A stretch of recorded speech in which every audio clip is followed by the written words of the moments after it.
السلام علیکم وعلیکم السلام ورحمۃ اللہ وبرکاتہ۔ امام صاحب، ایک بات پوچھنی تھی کہ 11 ماہ میں مسجد میں داخل نہیں ہوا اور آج رمضان میں پہلی دفعہ مسجد میں آیا ہوں، تو کیا میری حاضری قبول ہو جائے گی؟ اب میں کیا کروں؟ یہاں تک آ گئے ہو، یہی سب سے بڑی قبولیت کی نشانی ہے، اور اللہ تعالیٰ جسے بلانا چاہتا ہے نا وہی مسجد میں آتا ہے۔ لیکن میں نے بہت کوتاہی کی، بہت نمازیں چھوڑ دی، اب مجھے شرم آتی۔ شرم گناہ پر ہو تو یہ توبہ کی پہلی سیڑھی ہے۔ ویسے بھی اللہ تبارک و تعالیٰ نے پاک کلام کے اندر ارشاد فرمایا، لا تقنطوا من رحمت اللہ کی رحمت سے نا امید نہ ہو۔ اور ماہ رمضان المبارک کا جو مہینہ ہے نا، یہ سزا دینے کے لیے نہیں آتا، بلکہ جو دور ہوتے ہیں مساجد سے ان کو واپس بلانے کے لیے آتا ہے۔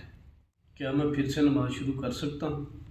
جی بالکل، آج سے سچی نیت کر لو اور 5 وقت کی نماز کو اپنی زندگی کا حصہ بنا لو، اور رمضان المبارک کو وقتی جوش نہیں بنانا، مستقل تبدیلی بنا لو، پھر انشاءاللہ آپ کو نماز کے اندر بھی لذت آئے گی، اور رمضان المبارک میں جو روزے رکھو گے نا، یہ رمضان کے روزے بھی آپ کو لذت دیں گے۔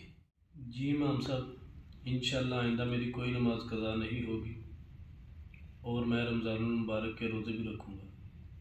ارادے مجھے بڑی خوشی ہوئی کہ آپ مسجد میں تشریف لائے، اور اللہ تعالیٰ آپ کو ثابت قدم رکھے۔ انشاءاللہ جو آپ نے نیت کی ہے نا نماز پڑھنے کی اور نہ چھوڑنے پر جو آپ نے وعدہ کیا ہے، اس کا جو جواب ہے نا، اللہ تعالیٰ سجدے میں آپ کو ضرور عطا فرمائے گا۔